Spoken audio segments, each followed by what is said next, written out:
అక్రమ నిర్మాణాలపైన ఉపేక్ష వద్దు, సాకులు చెప్పి క్రమబద్ధీకరించకూడదు, అవసరమైతే అలాంటి వాటిని కూల్చేయండి. కోర్టులు కూడా అనవసర సానుభూతి చూపొద్దు.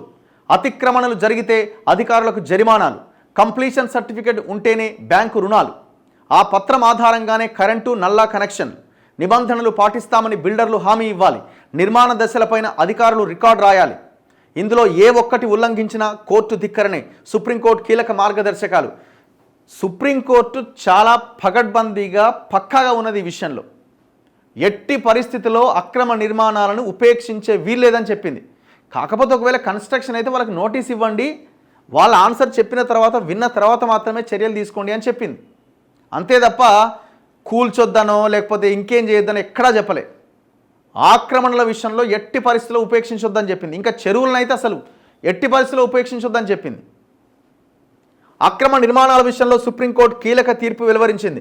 పరిపాలనాపరమైన జాప్యం జరిగిందనో పెట్టుబడులు పెట్టారు అనే కారణాలు చూపించి ఎట్టి పరిస్థితుల్లోనూ అక్రమ కట్టడాలు క్రమబద్ధం చేయకూడదని స్పష్టం చేసింది. ఈ నిర్మాణాలకు బాధ్యులైన అధికారులపైన జరిమానా విధించాలి అని పేర్కొంది. ఉత్తరప్రదేశ్లోని మీరట్లో నివాస భవనాలను వాణిజ్య నిర్మాణాలుగా మార్పిడి చేసిన కేసుపై విచారణ జరిపిన justice JB Pardiwala, justice R మహదేవన్ల ధర్మాసనం అక్రమ కట్టడాల నిరోధంపై వెలువరించిన 36 పేజీల తీర్పులో పలు ఆదేశాలు ఇచ్చింది. ఆ భవనాల కూల్చివేతను సమర్థించింది. భవన నిర్మాణం పూర్తయిన తర్వాత కూడా అక్రమంగా పనులు చేపట్టినా సత్వరమే దిద్దుబాటు చర్యలు చేపట్టాలని తెలిపింది. అక్రమంగా నిర్మించిన భాగాన్ని కూల్చేయడం, తప్పు చేసిన అధికారులకు జరిమానా విధించడం వంటి చర్యలు చేపట్టాలని చాలా స్పష్టంగా కీలకమైన మార్గదర్శకాలని ప్రభుత్వాల ముందు ఉంచింది. ఇది ఓన్లీ ఆ జడ్జిమెంట్ వరకే కాదు, మొత్తం దేశమంతా ఆ తీర్పు వర్తిస్తుంది. దీనికి కంటిన్యూషన్గా నేను ఒక వార్త నాకు కనిపించింది చూడండి. జూలై తర్వాత కట్టిన అక్రమ నిర్మాణాలు కూల్చేస్తాం. ఎవరు? హైడ్రా కమిషనర్ రంగనాథ్ గారు చెప్తున్నారు. ఈ హైడ్రా మీద మరింత ఫోకస్ చేయాల్సిన అవసరం ఉంది. ఒక పెద్ద డ్రామా నడుస్తూ ప్రజలని మభ్యపెట్టి మోసం చేసే ఒక ప్రక్రియకి శ్రీకారం చుట్టింది ప్రభుత్వం. హైడ్రాని ఎవరు తెమ్మన్నారు? తెచ్చినప్పుడు ప్రజలు పాలాభిషేకాలు చేశారు. అద్భుతంగా ఈ నిర్ణయం తీసుకున్నారని. పెద్దోన్ని కొట్టకుండా పేదోన్ని కొట్టి సెన్సేషన్ కోసం, పాపులారిటీ కోసం, పేరు కోసం పాకులాడి అన్యాయంగా కొంతమందిని రోడ్డు మీద పాడేశారు. ఇవాళ వాళ్ళు కోర్టులకు వెళ్తే మీరు సమాధానం చెప్పుకోవాల్సిన పరిస్థితి వస్తుంది. ఇప్పుడేమంటున్నారు? జూలై తర్వాత కట్టిన అక్రమ నిర్మాణాలు కూల్చేస్తాం, అనుమతులు ఉన్న వాటి జోలికి వెళ్ళం, నివాసాలు కూల్చం, నివాసేతర నిర్మాణాలు ఉపేక్షించం. ఏవి రంగనాథ్ హైదరాబాద్లో చెరువుల పరిశీలనలో హైడ్రా కమిషనర్. ఇప్పుడు మీరు చెప్పిన దానికి ఆన్సర్ చేయండి. నేను నిన్న కూడా మిమ్మల్ని గ్రూప్లో అడిగిన, మీడియా గ్రూప్ అని ఒకటి పెట్టిన హైడ్రా వాళ్ళు. నేను ఆ గ్రూప్లో చాలా స్పష్టంగా ఏమడిగినా చూపిస్తా. ఏమంటున్నారు? జూలై తర్వాత కట్టిన అక్రమ నిర్మాణాలు కూల్చేస్తామంటున్నారు. మరి జూలైకి ముందు కట్టినాయి మీరు ఒకవేళ ప్రజలు అందులో ఆక్యుపై చేస్తే, మేము ముందు నుంచి ఇదే మాటతో ఉన్నాం. ప్రజలు కనుక ఒకవేళ కొనుగోలు చేస్తే ఆ రియల్ ఎస్టేట్ కంపెనీ వాడికి ఎట్లా పర్మిషన్స్ వచ్చినాయి, ఏ రకంగా ఆ నిర్మాణాన్ని అక్రమ పర్మిషన్లు తెచ్చి కట్టుకున్నాడో వాళ్ళ మీద చర్యలు తీసుకోండి.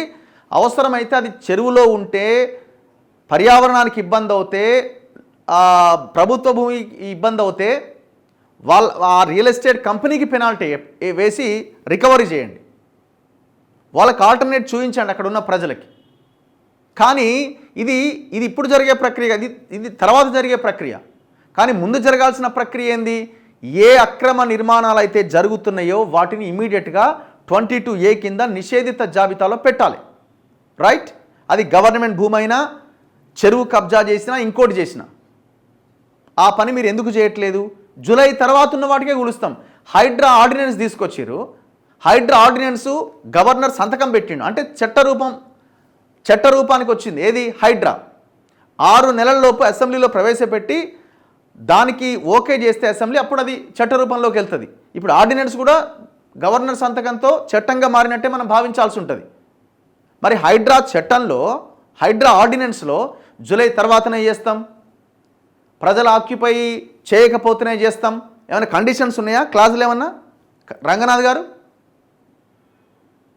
జూలైకి ముందు కట్టిన మేము హైడ్రా వచ్చిన తర్వాతే మేము ఫోకస్ చేస్తాం అంటున్నాం. అరే హైడ్రానే తెచ్చింది హైడ్రా వచ్చిన తర్వాతే ఫోకస్ చేయడానికా? ఏమి మెసేజ్ పంపిస్తున్నారు సమాజానికి? ఏమైనా సంబంధం ఉందా? మీరు మాట్లాడేదంటే ఏమైనా సంబంధం ఉందా? సెన్సేషన్ కోసం, మీడియా కోసం, పాపులారిటీ కోసం పాకులాడకండి. ఎక్కువ రోజులు నడవది. ఏమంటున్నాడు? అనుమతులు ఉన్న వాటి జోలికి వెళ్ళం, నివాసాలు కూల్చం. అనుమతులు ఉన్న వాటి జోలికి వెళ్ళమంటే నేనేమడుగుతున్నా, అక్రమ నిర్మాణాలు అయితే వాటి జోలికి వెళ్తారా వెళ్ళరా? ఒకవేళ అక్రమంగా అనుమతులు తీసుకొని నిర్మాణాలు జరిగితే వెళ్తారా వెళ్ళరా? దానికి ఆన్సర్ చెప్పండి అని అడుగుతున్నాం. అంటే ఏమంటుండు? అనుమతులు ఉంటే మేము వెళ్ళాం, అది అక్రమ అనుమతులు ఉంటే వెళ్ళం, అక్రమ అనుమతులు ఉంటే కూలుస్తామని ఎందుకు చెప్తలేరు? చాతగానప్పుడు దాగుడు మూతలాడి ప్రజల్ని మోసం చేయకండి. భట్టి విక్రమార్క ఒక లిస్టు విడుదల చేస్తాడు, సుప్రీంకోర్టులో ఒక లెక్క చెప్తారు, రేవంత్ రెడ్డి సైలెంట్గా ఉంటాడు, హైడ్రా కమిషన్ ఇంకొక లెక్క చెప్తుంటాడు. మీకేమైనా కోఆర్డినేషన్ ఉందా ఈ విషయంలో? చేత కాకపోతే మీ పదవులకు రాజీనామా చేసేయండి, వేరే పని చూసుకోండి. సమాధానం చెప్పడం చేత కాకపోతే వేరే పని చూసుకోండి. ఎంత మోసం చేస్తున్నారు చూడండి. అనుమతులు ఉన్న వాటి జోలికి వెళ్ళాం, మరి అక్రమ అనుమతులు ఉన్న వాటి జోలికి వెళ్తారా వెళ్ళరా? దానికి ఏమంటారు? మరి అది పబ్లిక్ ఆక్యుపై చేస్తే ఎట్లా? పబ్లిక్ ఆక్యుపై చేసినే పక్కన పెట్టండి, ప్రజలు ఆక్యుపై చేయని వాటిని ఈ క్షణంలో కూడా కన్స్ట్రక్షన్ జరుగుతున్న సంస్థలు నిర్మాణాలు చేస్తున్నాయి అక్కడ చెరువుల్లో, వాటి జోలికి ఎందుకు వెళ్ళారు? అవి గులగొట్టరా? అవి అవసరం లేదా? అవి మీకు సంబంధించిన వాళ్ళయా? కమిషన్లు ఏమైనా తీసుకున్నారా? ఎందుకు ప్రజల్ని మోసం చేస్తున్నారు ఇట్లాంటి స్టేట్మెంట్స్ ఇచ్చి? ఒక్కసారి చూడండి, నాకు షాకింగ్ అనిపించింది. అసలు ఆయన ఏమి ఆలోచనతో ఉన్నాడో, అసలు ఆయన ఉద్దేశం ఏంటో. నిన్న వీళ్ళ ఒక మీడియా గ్రూప్ అని ఒకటి ఉన్నది, అందులో జర్నలిస్టులు కూడా, అందులో సీనియర్ జర్నలిస్టులు అంతా అందులో ఉంటారు.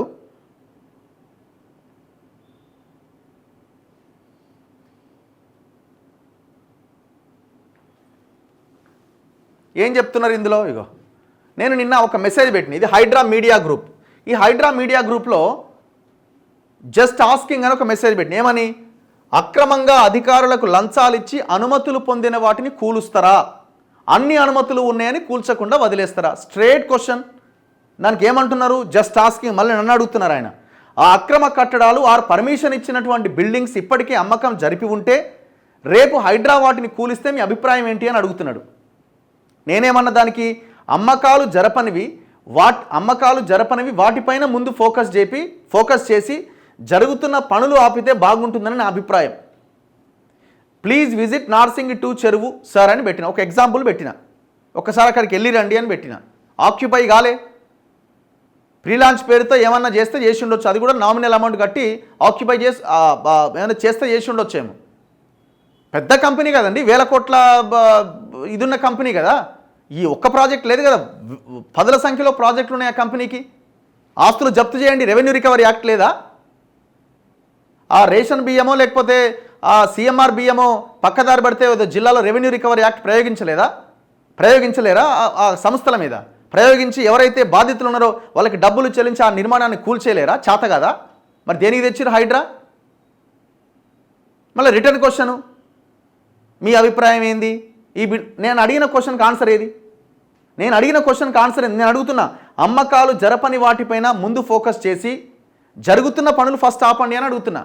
ఆన్సర్ ఉందా మీకు? ఏమంటారు దానికి?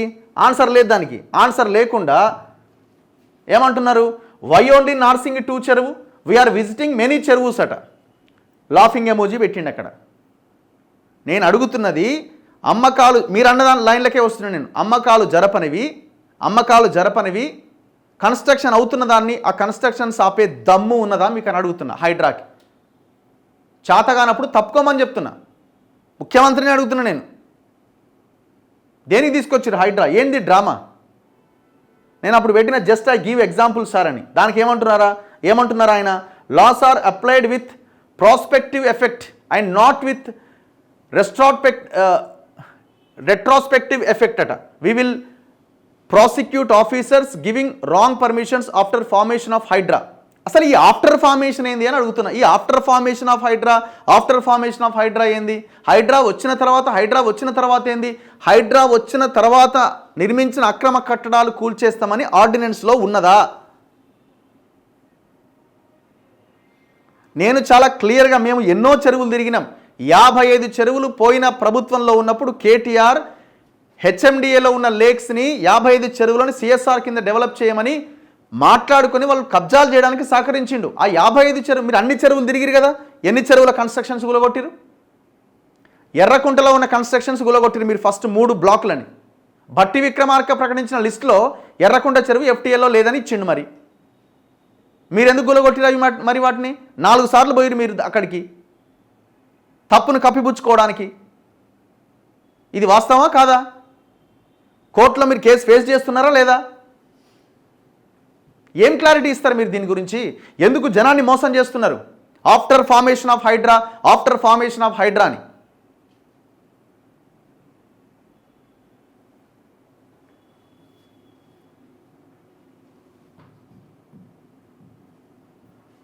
మళ్ళీ ఇప్పుడు ఇది ఆర్డినెన్స్, ఇది యాక్ట్. ఇప్పుడు యాక్ట్ అయింది. రంగనాథ్ గారు చెప్పాలి, యాక్ట్లో ఎక్కడైనా ఆఫ్టర్ ఫార్మేషన్ ఆఫ్ హైడ్రా ఆ తర్వాత ఉన్న కన్స్ట్రక్షన్స్ మాత్రమే కూలగొడతామని ఎక్కడైనా ఉన్నదా? పోండి, ఫినిక్స్ కంపెనీ నిర్మిస్తున్న నార్సింగ్ 2 చెరువుకు పోండి, బాచుపల్లి చెరువుకు పోండి, అమీన్పూర్లో ఇన్నిసార్లు తిరిగి వచ్చి అదిత్రికి పోండి. మొత్తం లేక్స్ కబ్జాలు చేసి కట్టిన ఒక్క కన్స్ట్రక్షన్ కూలగొట్టలేదు కదా మీరు. రేకుల షెడ్లు కూలగొట్టాలా, రేపు పొద్దుగాల పేపర్లలో వేయించుకోవాలా, మీడియాలో వార్తలు రాయించుకోవాలా.